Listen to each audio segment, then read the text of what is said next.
Hey everyone, it's Susan Pierce Thompson and welcome to the weekly vlog. I'm excited to be here with you today. One of our new Bright Lifers named Sandra has written in and asked me to talk about the happy part of Happy, Thin and Free. So she writes in and says, talk about the happy part, what's the science behind it, how does doing Bright Line eating change our brains to make us happier? I would love to hear more about that. So thank you, Sandra, for the excellent question.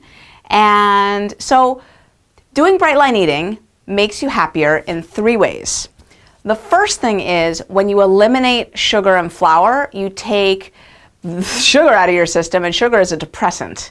In the same way you've probably heard that alcohol is a depressant, well, sugar and alcohol are almost molecularly identical. The only difference is that alcohol has this ethanol compound that makes you intoxicated as well. But the fundamental chemical structure is pretty much the same, and sugar is a depressant.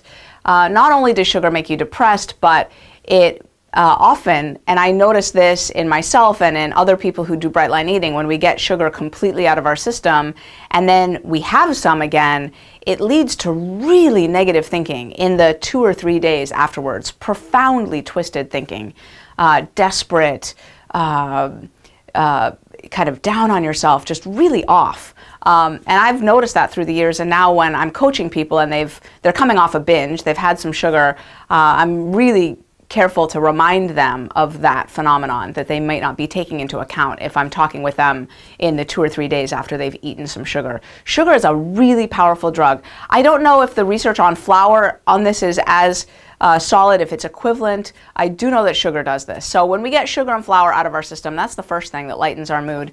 The second thing has to do with eating tons of fruits and vegetables. And I personally think that probably vegetables are carrying this effect. Vegetables have all kinds of amazing phytonutrients and vitamins and minerals and fiber. And what happens when we eat a lot of vegetables, and there's a few really great longitudinal studies out of Europe that show that the more vegetables you eat, the less depressed you are, essentially. Almost a direct correlation. The more vegetables you eat, up to, I think from 0 up to 7 servings of fruits and vegetables a day, you look at people's diets and you see, almost a 1-to-1 correlation with the amount of vegetables they eat and their levels of happiness, which is pretty cool. And also reduced incidence not only of depression, but also anxiety. And of course, I should restate, I exaggerate it sometimes. It's not a 1-to-1 correlation. That would be ridiculous. Or a 1-to-1 relationship. But it's a fairly sizable effect, is what I meant. It's a strong effect. So that's the second way. The third way has to do with omega-6 and omega-3 fatty acids. You've probably heard of omega-3 and omega-6 fatty acids. So these are essential fatty acids, meaning your body can't manufacture them on its own. You have to get them from your diet.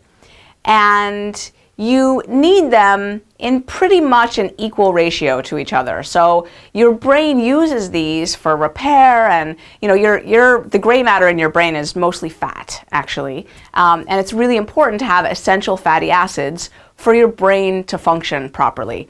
And as your brain is healing and repairing itself and doing its work, it needs those essential fatty acids, omega-3 and omega-6, in just about a 1-to-1 ratio, which means that if you've got a lot of one hanging around and you don't have the other, you don't have that extra piece that's needed to make that chemical reaction move. So you're hanging up a lot of the repair and functioning of your brain if you don't have both present in about equal amounts. If you've got a preponderance of one and not the other, those reactions aren't moving forward the way they need to, and your brain is really hindered. Well, it turns out in the standard American diet, which unfortunately is still standard, most Americans are still eating it, the ratio of omega-3 to omega-6 fatty acids is something like 1 to 20. 1 to 15, 1 to 30, it depends on which paper you read, but it's not good, essentially. It's nowhere near 1-to-1. We need it to be 1-to-1, or maybe 1-to-2 would be ideal. The ratio, again, of omega-3 to omega-6 should be 1-to-1 or maybe 1-to-2.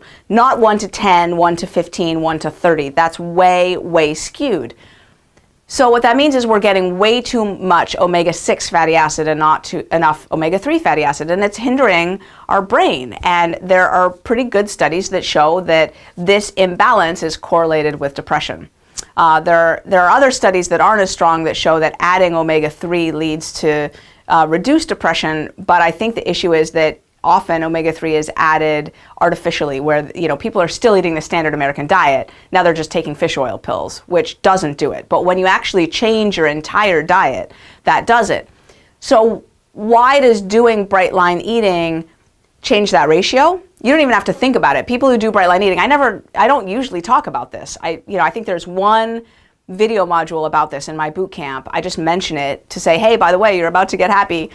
And I explain the science a little bit, but it's not something I hammer on. I certainly don't go around telling people that they have to watch their omega-3 and their omega-6 fatty acids. I don't emphasize that, because when you eat the bright line eating way, it happens automatically. And the way it happens automatically is that you stop eating packaged foods. And what people don't realize is that packaged foods contain a ton of omega-6 fatty acids in the form primarily of soybean oil and vegetable oils. So if you want to do something fun, go to the grocery store and go up and down the middle aisles where all the cookies and crackers and packaged goods, the mac and cheese and the salad dressing and all of those foods. Go look at the bottles, look at the ingredients, and see how much soybean oil is in there. Soybean oil, or even worse, partially hydrogenated soybean oil. Some folks have estimated that soybean oil and other vegetable oils make up something like 20 to 25% of the calories in the standard American diet. And these vegetable oils, especially soybean oil, are incredibly high in omega-6 fatty acids. So if you look at their ratio, they might be 20 to 1 omega-6, or 30 to 1, or 50 to 1, or 128 to 1, or something crazy like that. So whenever you eat these vegetable oils, we're talking, safflower oil, sunflower oil, but soybean oil, because soybeans are subsidized by the US government, and so they're cheap, and so they're putting soybean oil in stuff, and it's tasty. And so anyway, when you stop eating packaged foods, when you stop eating French fries and chips and cookies and crackers and all of that garbage, your ratios just naturally come back into balance. Now, is it great to eat some flax seeds and flaxseed oil and salmon and some of the foods that have more omega-3s in them? Yeah, that's great. Do you need to really worry about it if you do bright line eating? Not really, because just stopping eating all of that heavy omega-6 food will get you pretty much where you need to be. So those are the 3 ways that bright line eating makes you happy. And I have experienced this, so I talk about this actually quite a bit, that in my story, I was clinically depressed before bright line eating. I was sleeping was my biggest problem. I was sleeping 14 to 17 hours a day. And just imagine what it's like to not be able to get up before 3 or 4 in the afternoon. I just was sleeping all day long. I was so depressed. I was on massive doses of antidepressants. So like if you go to a therapist or a psychiatrist, you get prescribed, an antidepressant, your first visit, and they put you on an antidepressant. I was taking 5 times that dose. I was taking a really high dose, and it was barely working. I was barely functioning. And yeah, I felt like I was trapped under a boulder. I just couldn't rally to engage in my life. It was so hard. I felt like I was just crippled to just live a day. And I started bright line eating, and within a year I was off all my antidepressants. I have never, from that day to this, experienced a single whiff of depression. None. It just went away. I don't know what to tell you. And my clinical depression started when I was 11 years old. I had my first episode of major depression where I couldn't get out of bed for an entire summer when I was 11 years old. And it's gone. I don't know what to say. And it's the food. I changed my eating completely, and the depression is gone. And that's, I think my experience is fairly dramatic, but it's not unique. I see that all the time. And in my experience, something like 80% of the people who do bright line eating fully and wholeheartedly get off their medications, their depression medicine, their anxiety medicine, like they just get off that stuff and they feel great. It works. So often some kind of other, like exercise or using a light box sometimes in the winter if you live in a northern climate. Sometimes some other methods are used to keep the mood steady, but pretty much Bright Line Eating does it. It doesn't work that way for everybody. I do know some people who do Bright Line Eating diligently and still need to be on psychotropic, antidepressant style medication. I do. And that's certainly true for some people. But anyway, just a little, I'm going to close this video with a little bit of Bright Line Eating history. I talk a lot about being visited in my morning meditation with the knowledge, the certainty, just this really powerful feeling that I had to write a book on Bright Line Eating. And that was actually the second time that had happened to me. It happened on January 26th of 2014. So we're coming up on the 2-year anniversary of me having that feeling.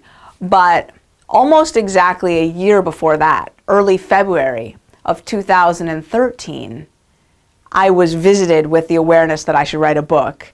And that book was called The Happy Diet: 3 Principles of Eating to Lift Your Mood and Melt Your Middle. And it was all about the 3 principles that I just described here in this vlog. And I set about trying to write that book proposal, and then what happened is it was the spring semester of 2013, and I was teaching 7 college classes that semester. The University of Rochester had contacted me and begged me to come teach, an extra class for them. And so I was teaching in the Brain and Cognitive Sciences department there, in addition to my full load at my college, and I was teaching an extra class at my college. So I was teaching 7 classes, 5 different preps, and I think 2 of them were brand new preps. And I had 3 tiny kids. It was insane. And so getting up at 4:30 in the morning to write on that book, it just had to go. I couldn't do it. So that book went by the wayside, and then Bright Line Eating came to be. I don't know, maybe The Happy Diet will get written. Or maybe now that I'm giving this blog, someone else will go write it. Go write The Happy Diet. It's a great book. I just gave you the outline of the book, basically, the 3 principles of eating you need to flesh out. And yeah, cool book, right? Anyway, glad to share that science with you. Great question, Sandra. Thanks for writing it in. And if you have a question that you would like me to address on the weekly vlog, go ahead and send it in. I'm at Susan@brightlineeating.com. I'll see you next week.